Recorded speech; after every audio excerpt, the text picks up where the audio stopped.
What's up, guys? Welcome to another episode of Pick Six Nation. This is going to be episode number 126, and my guest for this episode is Evan Dent. Evan, thank you for coming back on, man. I really appreciate it. Yeah, thanks for having me. You're welcome, dude. You're welcome. All right, let's get right into it. We have NFL player futures. We have Aaron Rodgers, Derek Carr, Lamar Jackson, NFL scouting combine, Antonio Brown, named part owner of the Albany Empire, ajbrown, Juju Smith-Schuster, Jerome Boger retiring, Rashod Bateman, NFLPA Report Cards, and cost-cutting report NFL. All right, let's go to NFL player futures.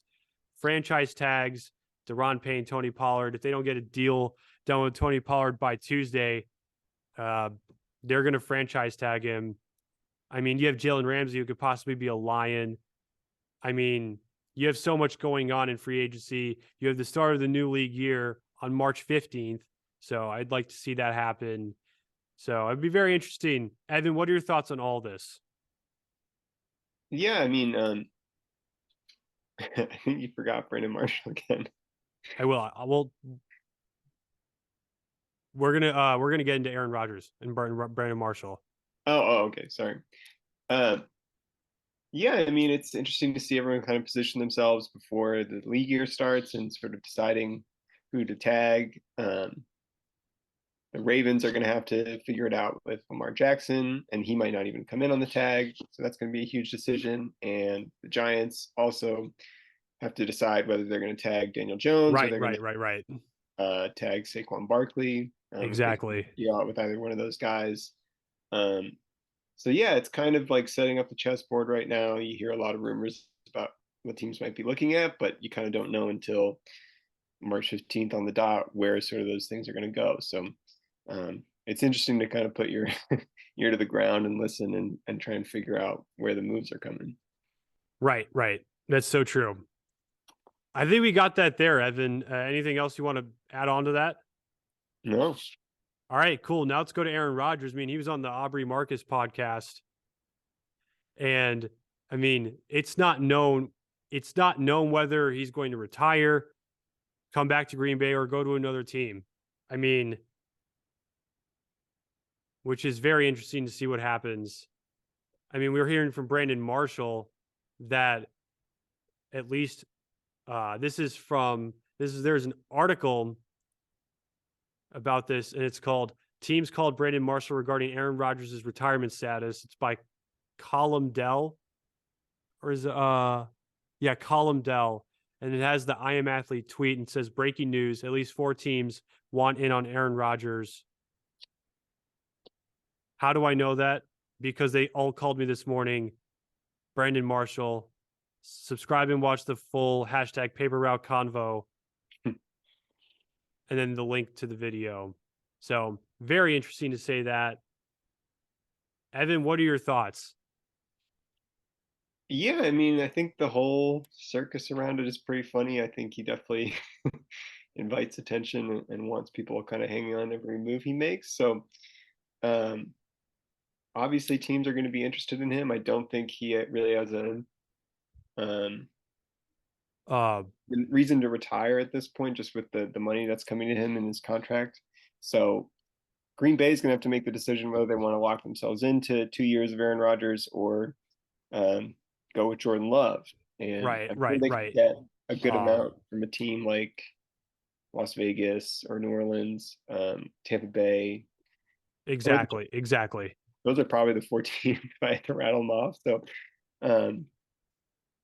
it's definitely an interesting situation for the Packers going forward. 100%. Before we go to Derek Carr, I need to charge my computer. I'm going to pause the recording for. I need to pause the recording. Evan, sorry about that little malfunction. I think we should be good. Cool. Yeah. We were at Derek Carr at this point, so he's been heavily linked with the Saints. I mean, guys, it's just my computer charge. I mean, hopefully, I think it should work out, though. I think we'll be fine.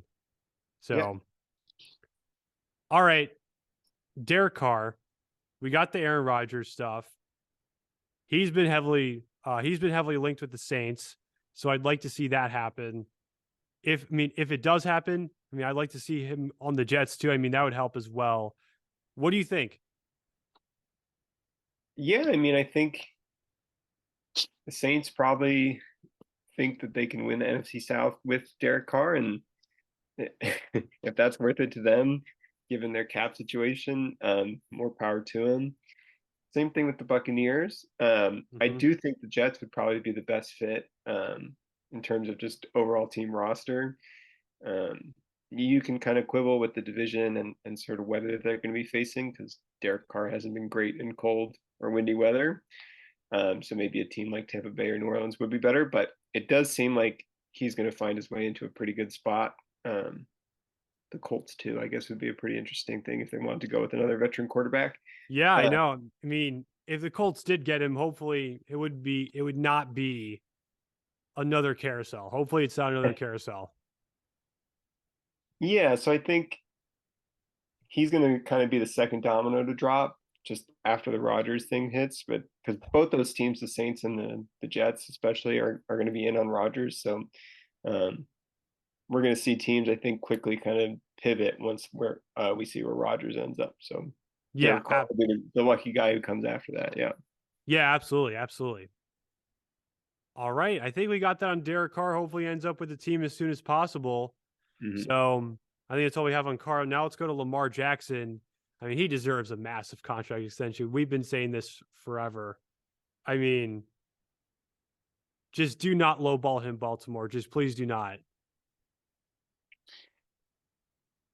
Yeah, I mean, there's a question to be, you know, if he's going to actually even come into camp if they do use the franchise tag on him. So they're kind of locked in right now to putting him on the tag and seeing what happens and possibly ruining the relationship or paying him what he wants, which is that fully guaranteed contract. So Yeah, um, I know that it's in the interest of the NFL owners and the teams to not, be giving out these huge guaranteed contracts, but if they like it or not, like the Deshaun Watson thing set a precedent, and Jackson has performed yeah, better than absolutely.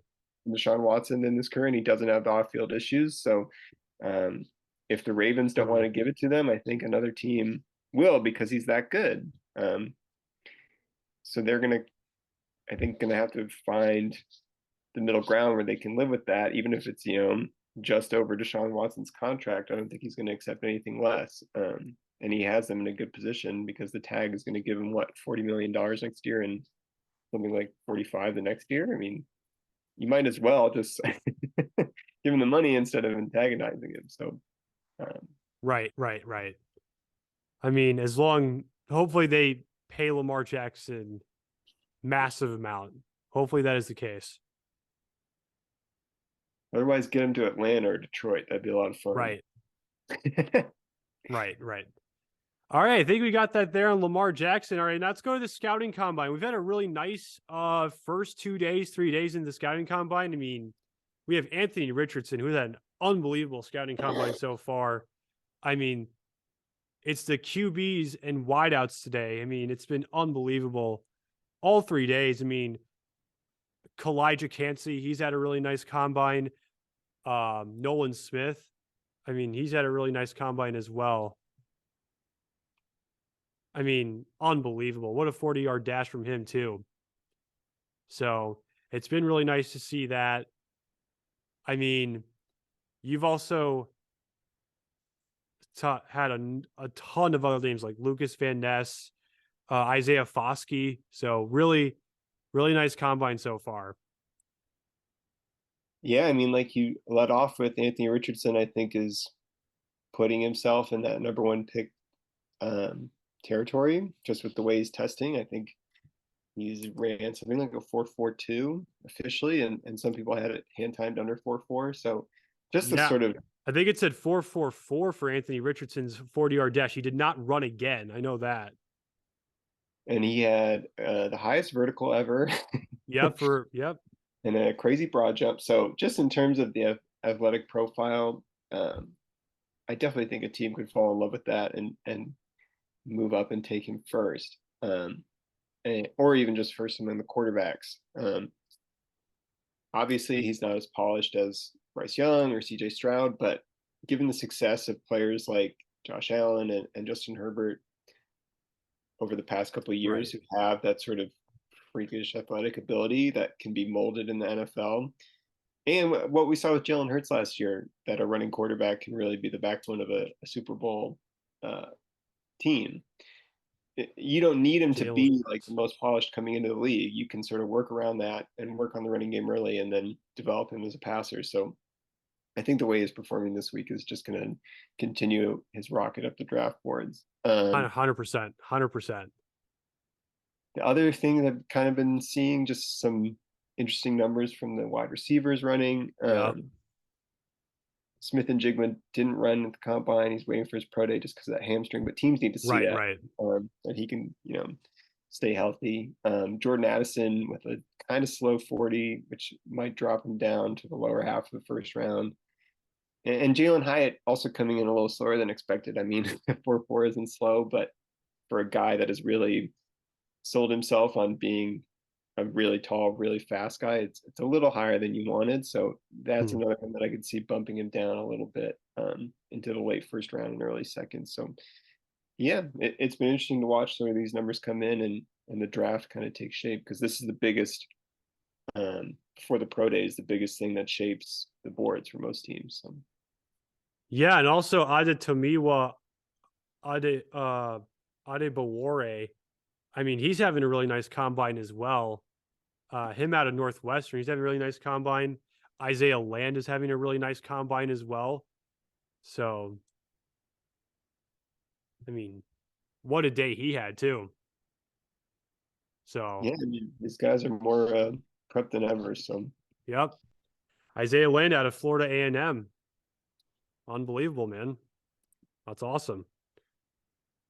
Had a nice combine so far. I think it's going to only continue to get better from here. So I think that's one what thing to look out for is Devin Shane in the running backs running the 40. right. I mean, we have Bijan Robinson. Very excited about him. Oh man, I love Bijan. I'm really excited for him. So Yeah, yeah, for sure. been fun so far. Looking forward to watching the rest of it. Absolutely, me too. All right, now let's go to Antonio Brown, named part owner of the Albany Empire, which is awesome. He's always been a huge fan of Albany. So that's really nice to see. So nice to see Antonio Brown having part ownership of the Albany Empire. Yeah, positive thing for him, positive thing for the AFL. So hopefully it works out the best for them. Yeah, absolutely.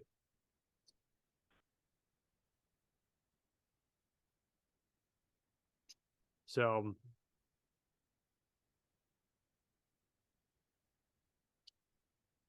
yeah, so I cannot wait for that. Yeah. Cannot wait to see how that goes. So very, very excited there.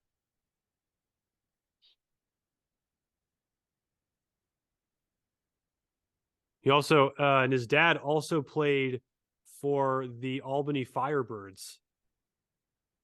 So that was very interesting to see. So Antonio Brown has been very familiar with Albany, New York. So yeah, I think this is going to go well.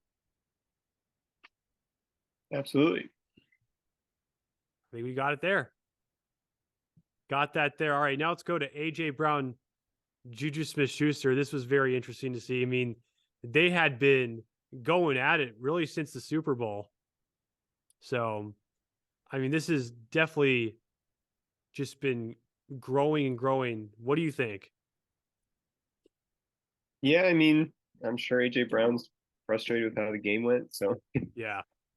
best he can do is kind of talk trash now. But I thought the thing that Juju sent out initially was just kind of a fun joke, but I Yeah. could see having, your feelings hurt after losing the Super Bowl. So um like we've been talking about, it's the off season, so not much to watch on the field. Everything happens off the field. So once football starts up again, I'm sure they'll have less time for this.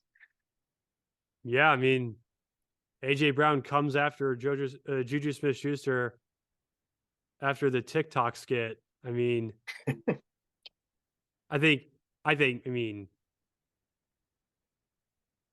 he wants, AJ Brown wants Juju Smith Schuster to leave him off his TikTok. So, I mean, I think this is going to dial down. I mean, it's going to be good.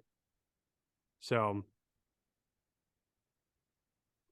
again, I mean, unfortunately for the Eagles, they lost. So that was a rough loss.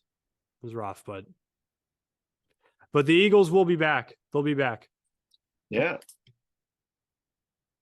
So I'd like to see that. Think we covered that. Evan, anything else you want to touch on there? No, I mean, just waiting for football to be actually back. Right. Now we have Jerome Boger retiring. What a hell of a career he had. Great referee. I mean, unbelievable. What a career he had. And best of luck to him on his retirement. Yeah, he was a mainstay for a long time, and it'll be interesting to see, the next crop of sort of referees, and they can improve the quality of the refereeing in the sport. But I always thought he was a quality ref, and he stuck around for a long time. Yeah, absolutely. Absolutely.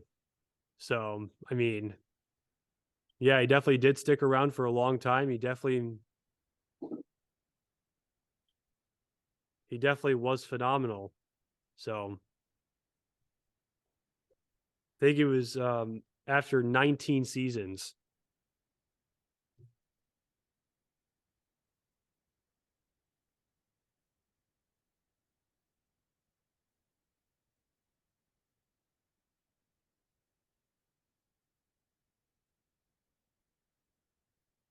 Yeah.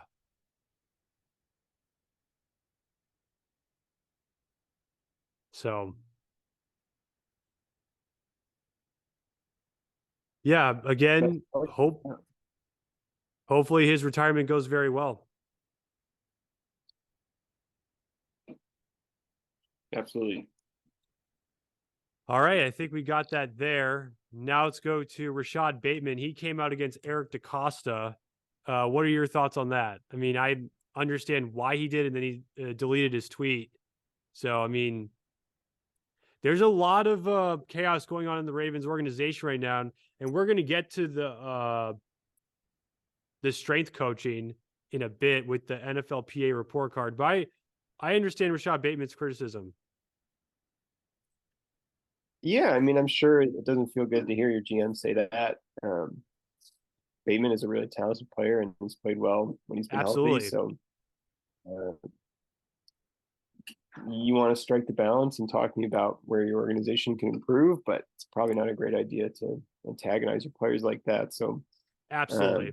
I mean, that tweet was out of line by Eric DaCosta. Yeah, I mean, probably both of them were a little out of line, and I'm sure they've talked behind closed doors about it. So, like you were saying, between the Lamar Jackson and the NFLPA report cards, like the Ravens put on a real show of being this model organization, but behind the scenes, there's probably a lot we don't know about. So, yeah,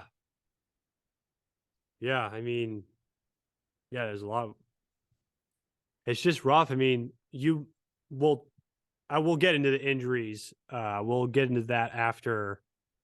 We'll get into that in the NFLPA report card. We'll do that. Yeah. I think we got that in Rashod Bateman. What are your anything else you want to touch on there? No, that's it. All right, I think we got that. Now let's go to NFLPA report cards. A lot of talk about this. The Cardinals got destroyed, and justifiably, also with the Ravens. So, I mean, can't believe the players for the Cardinals have to pay for their food at the facility. I mean, it's pretty unbelievable. They're putting in all this work for the team. It was a funny look into, I think, some of the stuff we don't see in the NFL world. The Arizona Cardinals have been a sort of strange organization for a couple of years. Yeah, I mean, you kind of see it what's out there between the homework clause in Kyler Murray's contract last year, and just sort of their reputation around the league. It's just kind of right there in front of you with the report card. Yeah, I mean, absolutely. I mean, It just, I mean, the report card for the Cardinals, it just shows how badly run they are. That's what it Yeah, really shows that. I mean, it's unbelievable. Then you have the Minnesota Vikings, who did very well. So it's nice to see that they did very well. So I'm happy. Happy that happened. I mean, the Ravens strength coaching, I mean, that's bad. That's bad stuff. I mean, when you go back, I think it was last season or 2 seasons ago, so many of their players were literally on IR. I think it was like at least 17 players were on IR. It's crazy. Yeah, I mean, they seem like they have issues with it every year, and I guess it seems like according to the players, there's a reason for that. So Yeah. I mean, it's absolute chaos. I mean, it's total chaos. I mean, unbelievable. And then I think you have one of 11 teams who don't have daycare facilities. Like for the players' kids and whatnot. yeah, I mean, this is part of the behind the scenes stuff that you don't hear about in terms of teams taking care of their players, and it's something that I think they appreciate a ton. Yeah. These little things like daycare and welcoming the families in, and I think it's something that it's really just something that owners have to spend the money on, and you can kind of see where they're cutting costs. So it's probably something where if you're a team, you should just look at that as a positive investment, even if it doesn't, make you money. But if you put in that sort of effort towards your players, you're going to get better outputs. So, Yeah, I mean, 100% true there. That is just 100% true.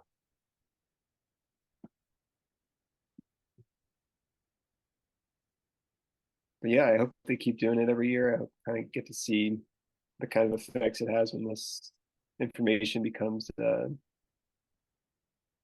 public every year and sort of changes, and you can see where teams are making improvements and sort of working on that reputation, because it matters in terms of getting free agents and building winning cultures. So Yeah, and then you have the Commanders with the worst report card grade. I mean that organization has been a dumpster fire for quite some time. oh yeah, you can just tell that with the players, how they feel about being there, and obviously it comes from the top down, just sort of Snyder's reign over that team over however long it's been. That's how you get sort of decaying organizations that don't succeed year after year. So Yeah, I mean, then you also have the rat infestation with Jacksonville. I mean, there's a lot that happened. I mean, it's unbelievable, to be honest.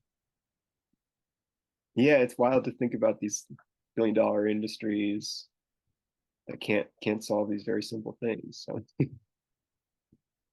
Yeah, I mean, 100%. I mean, this is crazy. I mean, nice to see the Vikings did quite well. The Dolphins did really well, so that's really cool to see. I mean, yeah, I mean, it's nice to see that. Hopefully the teams that didn't do well, hopefully they can get it together. Hopefully the teams that did well, hopefully they can just continue to have a nice run. absolutely. All right, and that's how we end that topic. Now let's go to cost-cutting report NFL. And I know this is huge. I mean, you have NFL media. I mean, they could possibly cut red zone NFL films. There's all that possibility coming out.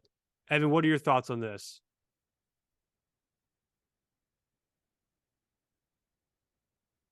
Yeah, I mean, it moved over to DirecTV or the Sunday Ticket package to YouTube Yep. TV. Sunday So Ticket.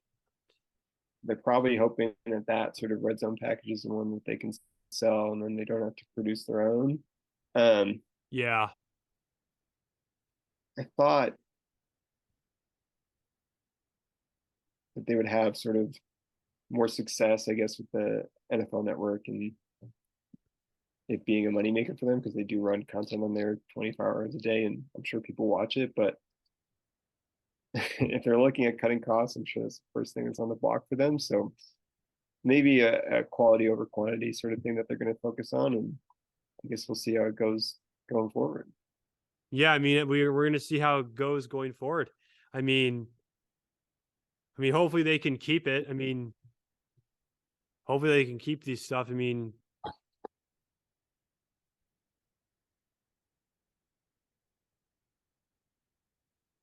They're just like unfortunately, any other business. yeah, unfortunately, NFL media hasn't lived up to what it was supposed to be. But I mean, Yeah, I hopefully, mean, it's just